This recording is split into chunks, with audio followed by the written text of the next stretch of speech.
Former Central Bank Governor of Nigeria, Mr. Chukwuma Charles Soludo, has been sworn in as the governor of Anambra State. He was sworn in at the State House government yesterday. The former CBN governor was elected on the platform of the All Progressive Grand Alliance Party. And during his speech, he talked about his Made in Anambra strategy for manufacturing. Joining us to discuss further is Arise business analyst, Chika Mbonu. Chika, you're very welcome. Good morning. Hi, how are you today? Thank God it's Friday. Anambra Yes. used to be apart from the, the fight. the slaps Yeah, or whatever, but exactly. it doesn't take away from the big picture. Yes. The big picture is the fact that Charles Chukwuma Soludo was sworn in as the governor of, Anambra State. Yes. Now, there are a couple of things distinct from his coming Yes. as the governor. The first one is that for the first time in a long time, we had what they call a proper debate. Yes. Usually what we'll have is that the main candidates for the debates, for the election, usually run away from the debates. Yes. And you have the plethora of other candidates who, based on ratings, do not make up to 10% of the vote. Yes. Those are people who will be listened to. But this one, they debated. And there was from beginning to the end, there was a proper clarity on how he was going to run the Anambra State. Yes. And they say preparation makes a man. He also a transition committee, the way he, that. But see, those can be. They don't tell us that he's going to be a good governor. Yeah. But they tell us that there's a preparation, there's a plan.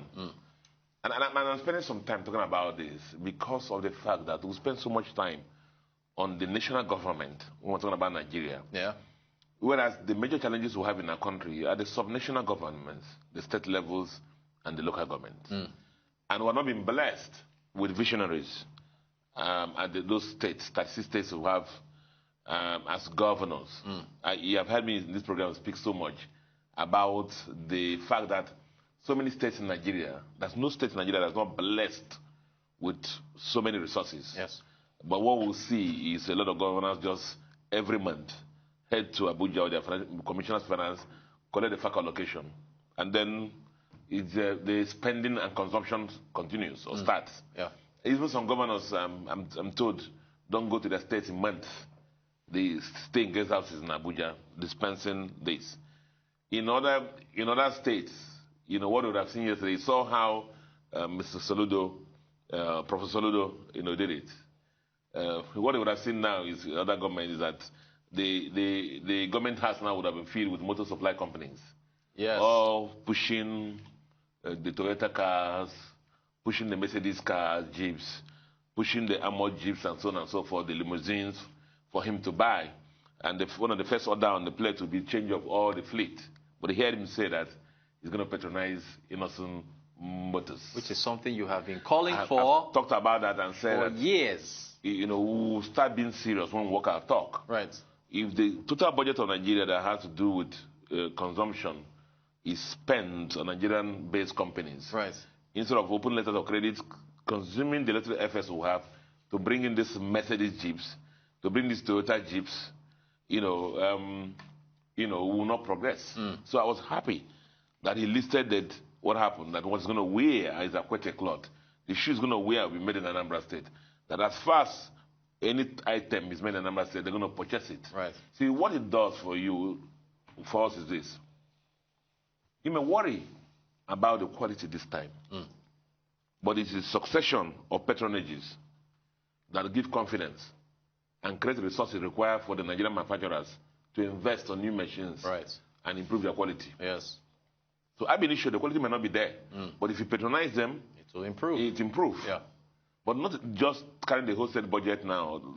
That's what would happen. Other state budget, governors now, if you go, they would have seen the invoices for one of the motor companies in Nigeria, armored cars, and so on and so forth. Yeah. So I'm happy that this is happening. He has a vision for the state. We know his antecedents. And I'm I've been lucky. We had a P2B who was there at the time who did so well, saved so much for the state. Obiano finished his tenure.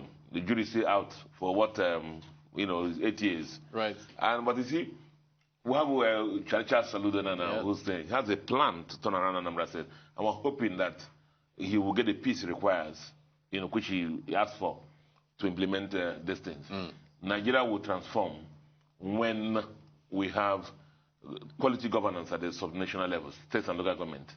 And it tied into what TOE, Tony Elumelu thought about. Yes, tweeted. yes. You know, that this nation is so blessed for us to be struggling the way we're struggling.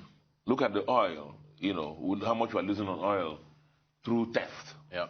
You know, so, you know, I use that word, I speak Nigerian slang, I say the money is sweet. Because there's no way that this level of theft is happening that everybody's not involved. Right. Those who look after it, those who should secure it, those who measure it, everybody's in the chain must be involved. That's why this is happening. I, from where I am now, cannot just show up in the community there and start pilfering oil. There must be syndicates. It's like the borders, and customs. So you talk about the bags of rice. Bags of rice flying away. Right. The money is sweet. Yeah. And so this nation, leadership is very important. And that's what part of the thing Mr. TOE said also, that we must take care that the next election is important for us. We must have a voice in there. And that's why a lot of us were eager for the Electoral Act to be signed by our dear president, which he did. And because if the politicians know that the votes count, you know, then they sit up. Yeah. Do recall the last Anambra election. One of the parties that lost was doing a post-mortem. And one of the lady officials of the party said that as he was trying to go and campaign around the communities for the election, they told another campaign that they go there, I'll speak in Igbo and translate it, that the result already been written. Yeah. The result already, each time when she wants to campaign, they said, don't worry, the result already been written. Eventually they lost because of the new tools that INEC introduced in Anambra election. With technology coming in, we hope that our votes will count. And the INEC must do everything that the BMS, the bimodal voting system, works. And everybody must have a stake. Because who is not affected by this deserting now? Right. Everybody. Everybody. We're all suffering it. So the next election is very critical for us.